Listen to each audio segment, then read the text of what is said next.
took my wife. I'll take your peace. The phone rang at 11:30 on a Tuesday night, cutting through the silence of my auto shop like a rusty blade. I was elbow deep in the guts of a '98 Camaro, trying to coax life back into its transmission, when my mother's voice crackled through the speaker. "Danny, your wife was at Murphy's Diner again tonight, with that slick-haired fellow in the expensive suit." I wiped my greasy hands on my coveralls and picked up the phone properly. "Mom, you should be sleeping. The doctor said..." "Don't you doctor said me, Daniel Patrick Sullivan. I've got cancer, not cataracts. I know what I saw." My mother, God bless her stubborn Irish soul, had been fighting stage 3 breast cancer for 8 months. The chemo had stolen her hair and 20 pounds, but it hadn't touched her ability to spot trouble from 3 blocks away. In our town of Cedar Falls, population 8,400, that was both a blessing and a curse. "Maybe it was business, Mom. Lisa's been working a lot of real estate deals lately." The silence on the other end spoke volumes. Finally, she sighed. "Honey, I didn't raise you to be stupid. That woman was feeding him pie with her own fork. Since when do real estate agents hand-feed their clients?" I set down my wrench and stared at the oil-stained concrete floor of Sullivan's Auto Repair, the shop my father built, the one I'd inherited along with his debts and his reputation for honest work. "I'll handle it, Mom. You better. And Danny? That boy was driving a silver BMW. License plate started with success. What kind of pretentious..." "I get the picture, Mom. Go to bed." After hanging up, I stood there in the fluorescent glare, surrounded by the familiar smell of motor oil and metal shavings. 15 years of marriage to Lisa Hartwell Sullivan, and this was what it had come to. My cancer-stricken mother playing private investigator, while I fixed other people's broken-down dreams. I locked up the shop and drove home through the empty streets of Cedar Falls. Our house sat on Maple Street, a modest 2-story colonial that Lisa had always called temporary. The kitchen light was on, which meant she was either home or wanted me to think she was. She was sitting at the kitchen table in her silk pajamas, laptop open, pretending to work. Her blonde hair was perfectly styled despite the late hour, and she'd refreshed her makeup recently. Dead giveaway. "Working late again?" I asked, grabbing a beer from the fridge. "The Morrison property is giving me headaches. The buyers are being difficult about the inspection." She didn't look up from her screen. "Funny. I thought the Morrison place sold last week." Her fingers paused over the keyboard for just a moment. "Different Morrison. There are 3 Morrison properties on my list." "Right. Of course there are." I sat across from her and studied her face. Lisa was beautiful in that polished real estate agent way, all sharp angles and practiced smiles. When we'd met in college, she'd been studying business with dreams of running her own company. Now she worked for Hartwell and Associates, a firm owned by her brother Marcus, selling overpriced houses to people who couldn't really afford them. "How was your day?" she asked, still not meeting my eyes. "Oh, fixed Mrs. Patterson's Buick, replaced a transmission, got a call from my mother about some interesting dinner theater at Murphy's Diner." This time she did look up, and I saw something flicker across her face. Fear? Guilt? Hard to tell with Lisa. She'd perfected the art of emotional poker years ago. "Your mother needs to mind her own business." Maybe, or maybe she's the only one in this family who still cares about the truth. Lisa closed her laptop with a sharp snap. "What's that supposed to mean?" "It means I'm tired, and you're acting strange, and my mother saw you sharing pie with some guy in a BMW at 11 o'clock at night." "It was a business dinner that ran late. Marcus set it up." "Marcus, your brother? The one who thinks I'm not good enough for his precious sister? Don't start, Danny." "I'm not starting anything. I'm just trying to understand why my wife is having late-night dinners with men who drive cars worth more than my annual income." She stood up, gathering her laptop and papers. "I don't have to explain every aspect of my job to you. Some of us have ambitions beyond fixing carburetors for the rest of our lives." The words hit like a slap, but I kept my voice level. "Some of us also honor our wedding vows." "What's that supposed to mean?" "It means good night, Lisa." She stormed upstairs, and I heard our bedroom door slam. I finished my beer in the quiet kitchen, staring at the refrigerator covered with photos from better times. Our wedding, vacations, Christmas mornings with our daughter Emma before she left for college. At midnight, I went upstairs. Lisa was already asleep, or pretending to be. I brushed my teeth and slipped into bed, listening to her carefully controlled breathing. In 15 years of marriage, I'd learned to recognize the difference between real sleep and performance sleep. This was definitely a performance. I lay there in the dark, thinking about silver BMWs and late-night dinners and my mother's warning. Lisa had been distant for months, working longer hours, taking mysterious phone calls, buying new clothes and perfume. I'd chalked it up to stress, maybe a midlife crisis. Now I wondered if I'd been willfully blind. At 2 a.m., Lisa's phone buzzed on her nightstand. She reached for it immediately, too immediately for someone who'd been asleep. "Sorry," she whispered, sliding out of bed. "Emergency with a client." She padded to the bathroom with her phone, closing the door softly. I heard the murmur of her voice through the thin walls, but couldn't make out words. The conversation lasted 10 minutes. When she came back to bed, I pretended to be asleep. She settled beside me, but I could feel her tension like electricity in the air. "Everything okay?" I mumbled, playing the part of the drowsy husband. "Fine. Just work stuff." "At 2 in the morning? Real estate doesn't keep bankers' hours, Danny. You wouldn't understand." And there it was again. That subtle dismissal, the implication that my blue-collar life was somehow less important than her white-collar aspirations. I'd been hearing variations of it for years, but tonight it felt different. Tonight it felt like ammunition. I waited until her breathing evened out for real this time, then slipped out of bed and downstairs to my home office. Lisa had left her purse on the kitchen counter, and her backup phone, the one she thought I didn't know about, was tucked in the side pocket. I discovered the second phone 3 months ago while looking for aspirin in her purse. When I'd asked about it, she'd claimed it was for work, a way to separate business calls from personal ones. At the time, I'd believed her. Now I powered it on with shaking fingers. The screen lit up with a dozen unread messages, all from a contact labeled T. The most recent one, sent 20 minutes ago, made my blood run cold. "Can't wait to see you tomorrow. That husband of yours has no idea how lucky he is. Or how stupid." I scrolled through the conversation history, my stomach churning with each message.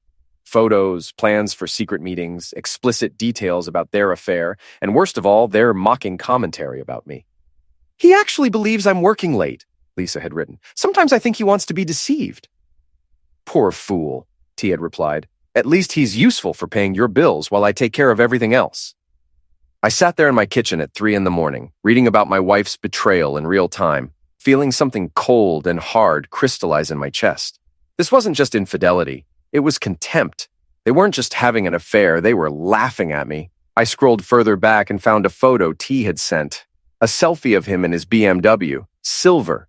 Just like my mother had said with that ridiculous Success One license plate. He was handsome in a generic Ken doll way, with perfect teeth and styled hair, and the kind of confident smirk that came from never having to work with your hands. His name was Trent Morrison, the same Morrison whose property Lisa claimed was giving her headaches. I put the phone back exactly where I'd found it and went back upstairs. Lisa was sleeping peacefully now, probably dreaming about her exciting double life. I lay beside her staring at the ceiling, feeling the last 15 years of my life rearrange themselves into a new, uglier pattern. By morning, I'd made my decision. If Lisa wanted to play games, I'd play along, but I'd be playing by my rules now, and I'd make sure I won.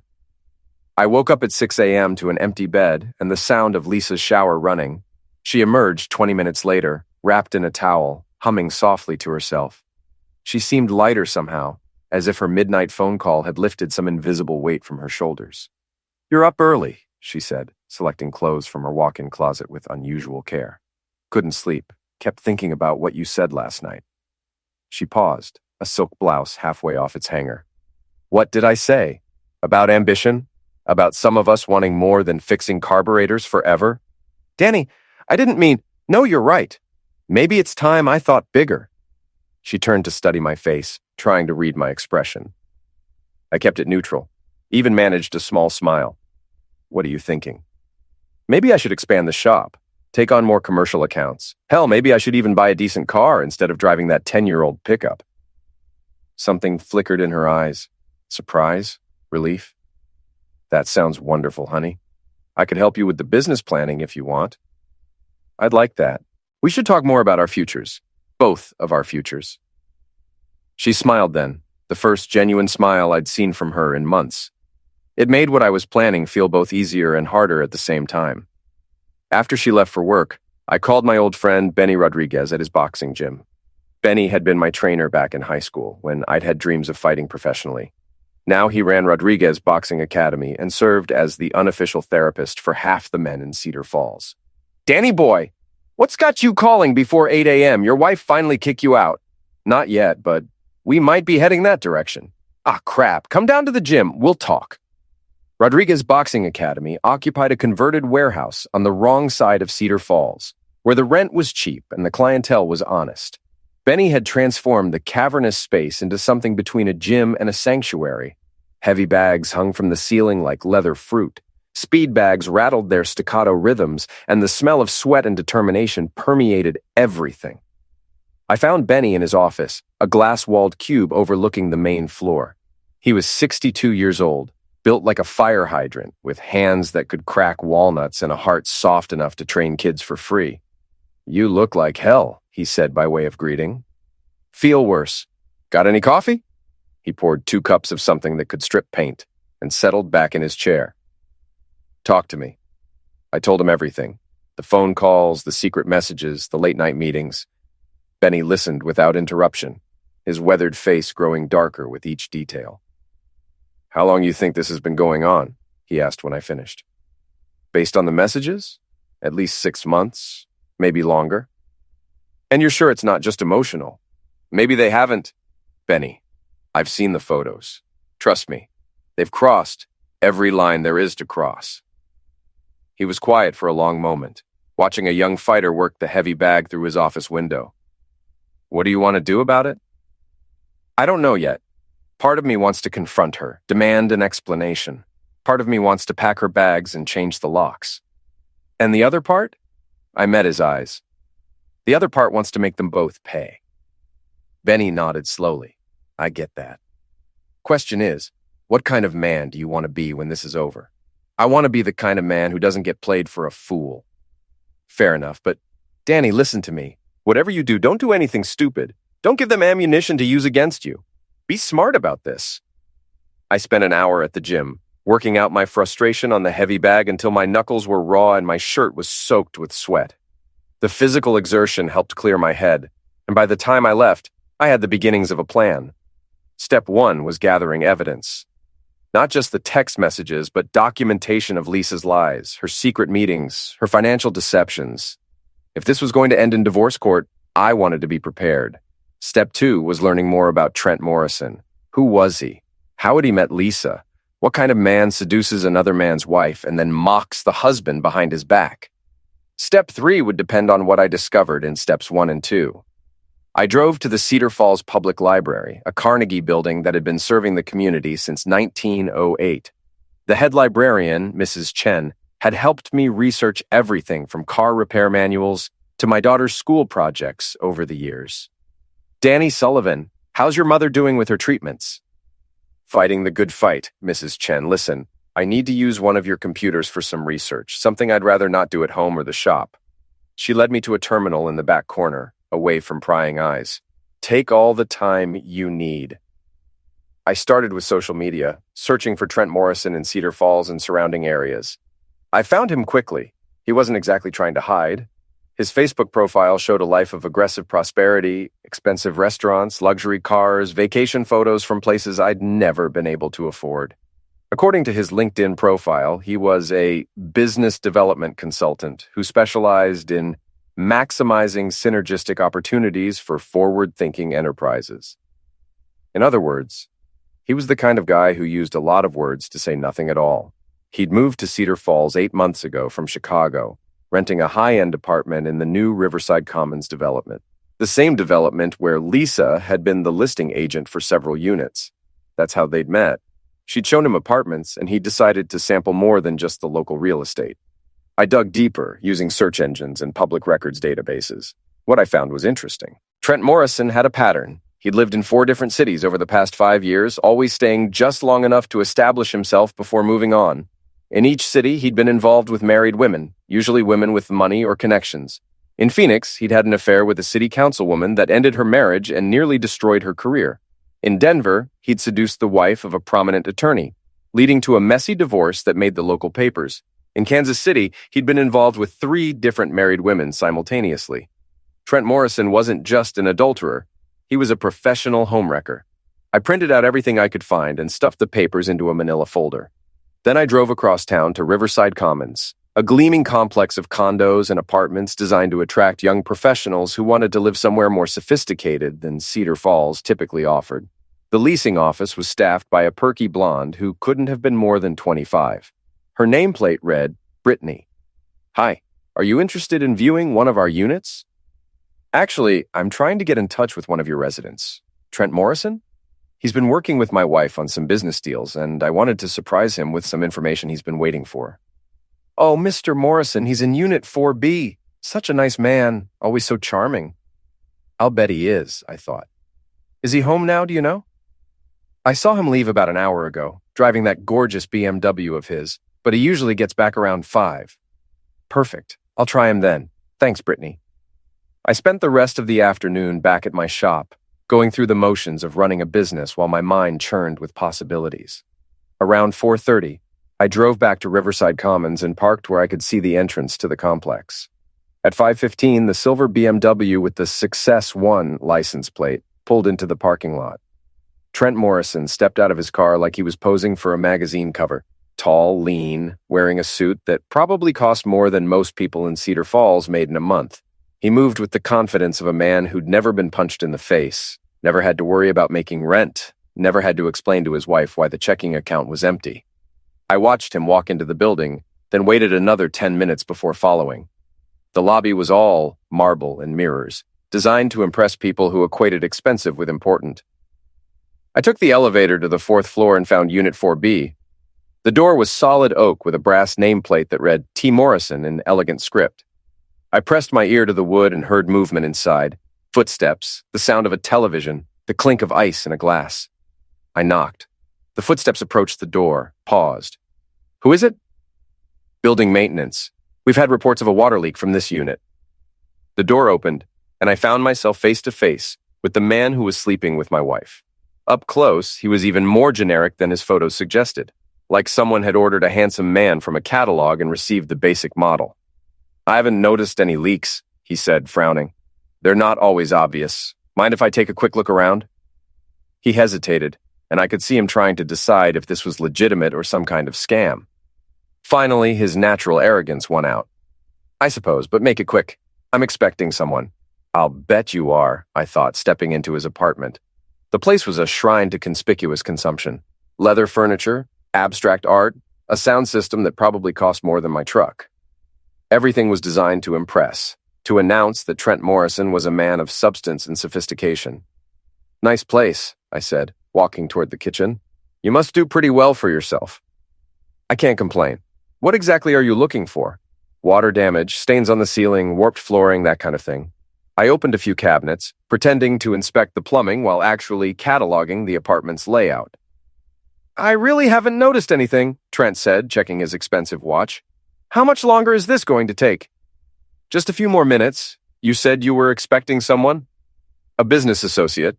We have a dinner meeting. Local? You could say that. He smiled, and there was something predatory in the expression. I'm in the process of acquiring some local assets. I'll bet you are, you fool. I finished my fake inspection and headed for the door. Everything looks good. Thanks for your cooperation, Mr. Morrison. No problem. Always happy to help. As I waited for the elevator, I heard his door close and the sound of the deadbolt engaging. Through the thin walls, I could hear him moving around the apartment, probably getting ready for his evening with my wife. I drove home with my jaw clenched and my hands gripping the steering wheel hard enough to leave marks. Lisa's car wasn't in the driveway yet, but it would be soon. She'd come home, shower, change clothes, and then announce that she had to work late again. And I'd smile and kiss her goodbye and tell her to drive safely. But this time, I'd be ready for her. Lisa arrived home at 6:30, carrying a bouquet of her own guilt in the form of takeout from my favorite Chinese restaurant. I thought we could have a nice dinner together, she said, unpacking containers of sweet and sour pork and beef, lo mein. We haven't done that in a while. That's thoughtful of you. I opened 2 beers and handed her one. What's the occasion? Do I need an occasion to have dinner with my husband? No, but you usually have one anyway. She shot me a look but didn't take the bait. We ate in relative silence, making small talk about her work, my mother's health, Emma's progress at college. It felt like a performance, both of us playing the roles of a happily married couple while knowing the script was about to change. At 7:30, right on schedule, her phone buzzed. "Damn," she said, glancing at the screen. "I have to meet a client tonight. The Hendersons are flying back to California tomorrow, and they want to put in an offer on the Riverside property." "The Riverside property?" "One of the new condos. They saw it this afternoon and fell in love." I nodded, keeping my expression neutral. "That's great, honey. Big commission?" "Could be, but it means I'll be out late again." "No problem. I'll probably head over to Benny's gym anyway. Haven't been getting enough exercise lately." She smiled, and I could see the relief in her eyes. "That sounds good. You've been under a lot of stress." "You have no idea." She went upstairs to change, and I cleaned up the dinner dishes while listening to her move around our bedroom. 20 minutes later, she came back down wearing a black dress I'd never seen before and perfume that definitely wasn't for the Hendersons. "How do I look?" she asked, doing a little turn. "Beautiful. You always do." She kissed my cheek, and I caught a whiff of her perfume mixed with anticipation. "I'll try not to wake you when I get home. Drive safely." I watched her pull out of the driveway, then waited exactly 10 minutes before following. Lisa drove across town to Riverside Commons, just as I'd expected. I parked on the street with a clear view of the building entrance and settled in to wait. At 8:45, she emerged from the lobby with Trent Morrison. They walked to his BMW hand in hand like teenagers on a date. He opened her door for her, such a gentleman, and they drove off toward the expensive part of town. I followed at a distance, my truck's anonymous bulk making it easy to stay hidden in traffic. They ended up at Chez Laurent, the fanciest restaurant in Cedar Falls, the kind of place that charged $30 for a steak and acted like they were doing you a favor. I parked across the street and watched them through the restaurant's large windows. They were seated at a corner table, intimate and cozy, sharing appetizers and laughing at each other's jokes. Trent kept reaching across the table to touch Lisa's hand, and she kept letting him. My wife was glowing in a way I hadn't seen in years. She looked happy, animated, alive in a way that made me realize how dead she'd been at home. The knowledge hit me like a physical blow. Not just that she was cheating, but that she was genuinely happier with him than she'd ever been with me. I sat in my truck for 2 hours, watching my marriage dissolve in real time through a restaurant window. When they finally left, they were holding hands again, walking slowly like they didn't want the evening to end. They drove back to Trent's apartment, and this time I didn't follow. I already knew how this story ended. Instead, I drove to Benny's gym. The main floor was closed, but I had a key to the back entrance, a privilege Benny extended to a few trusted friends who needed a place to work out their demons after hours. I spent the next 3 hours knocking the hell out of a heavy bag, imagining Trent Morrison's smug face with every punch. By the time I finished, my hands were bloody and my knuckles were swollen, but my head was clearer than it had been in months. I got home at midnight to find Lisa's car already in the driveway.